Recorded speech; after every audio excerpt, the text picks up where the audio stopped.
Hello, girls and boys. My name is Mrs. Merolle, and today I'm going to read you a story about our first president, George Washington. The title of the book is George Washington and the General's Dogs.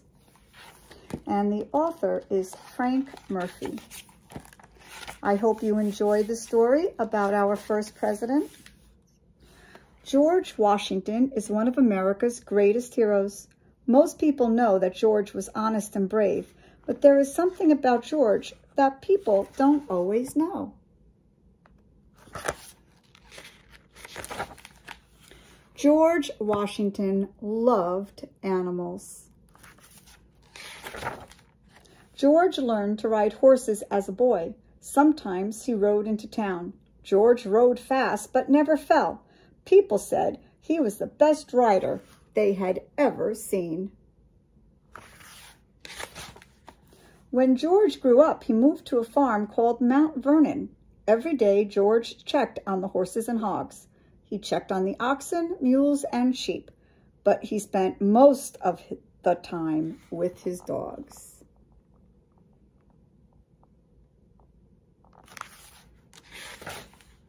George had a lot of dogs. He owned 36 dogs in his lifetime.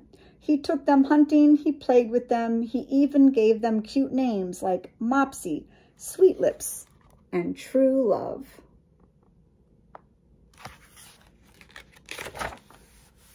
Sometimes George spoiled his dogs. He let them run around the house. One day, George's wife Martha cooked a ham for dinner.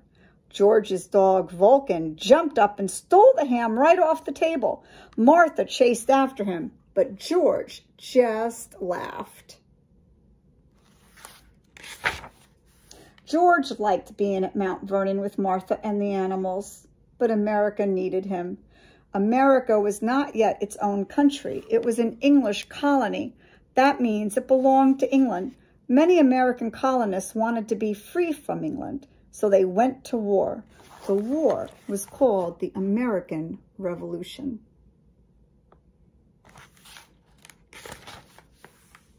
The colonists chose George to be their general. George chose his favorite dog, Sweet Lips, to go with him. He said goodbye to Martha and Mount Vernon. He jumped on his horse, Nelson, then he rode into battle. Sweet Lips was right beside him.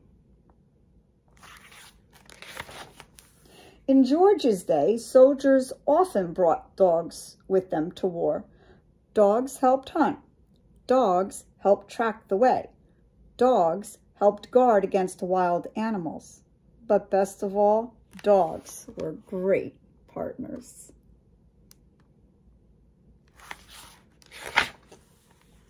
The general of the English army was named William Howell. He had a dog too. He also had 9,000 soldiers, and they had plenty of supplies. George did not have nearly as many supplies, and sometimes his soldiers were cold.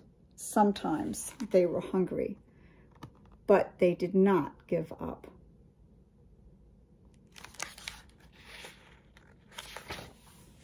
In the fall of 1777, George's troops went to Pennsylvania. They were fighting the English troops. Guns fired, rat-a-tat-tat, cannons roared, boom, bang, smoke filled the air. Finally, the fighting ended. The English soldiers went back to their camp. The battle was over for the day. The smoke began to clear. George noticed a dog without a soldier. It looked lost. George bent down and patted the dog's head. The dog followed George back to the colonist camp. He wagged his tail. Whose dog is this? Wondered George. He looked at the dog's collar. The tag had a man's name on it. That name was William Howell. William Howell. George couldn't believe his eyes. William Howell was the enemy. Word about the enemy dog spread through camp. Some of George's men wanted to keep the dog, but George said no. George believed the dog belonged with its master. George had his friend Alexander Hamilton write a note to General Howell. The note said that George wanted to return the dog.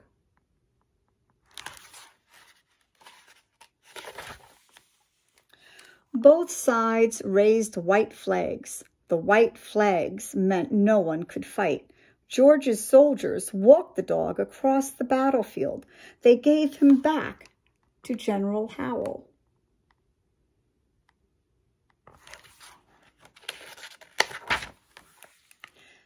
People in England found out about George's good deed. The English still wanted to beat George and win the war, but now they respected him. Some English people even liked him. They'd never heard of a story with such great kindness between enemies.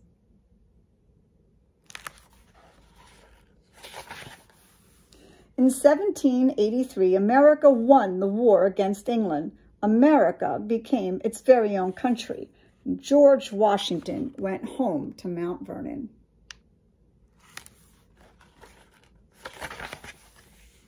Friends around the world wanted to honor George. They wondered what he would like. Then they remembered the story about the dog. Soon presents started arriving at Mount Vernon. The King of Spain sent George a mule. George named him Royal Gift. A friend from France gave George an even bigger gift, 7 dogs.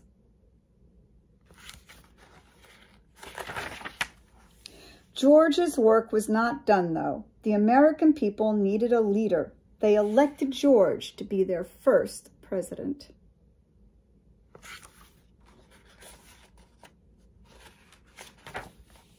People all over America loved their new president. They cheered when he rode by in his carriage. They knew it was him because his 6 white horses always led the way.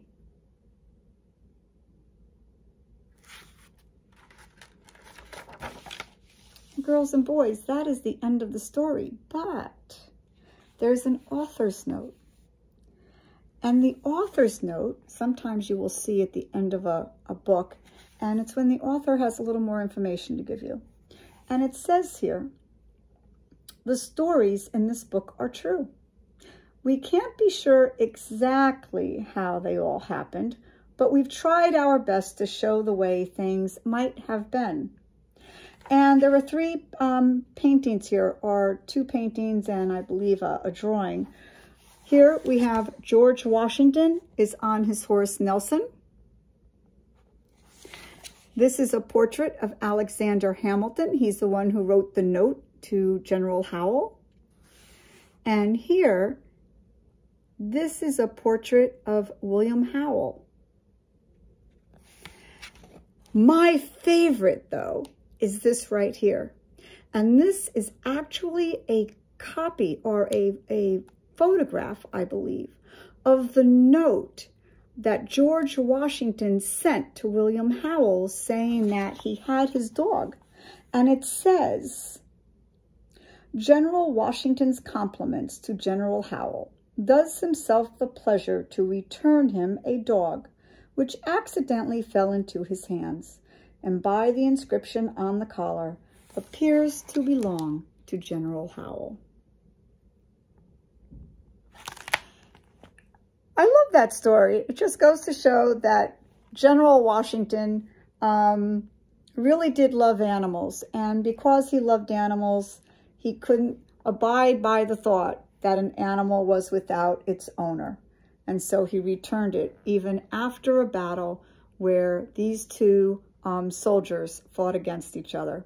I hope you enjoyed the story, George Washington and the General's Dog. It is my pleasure to have read to you today.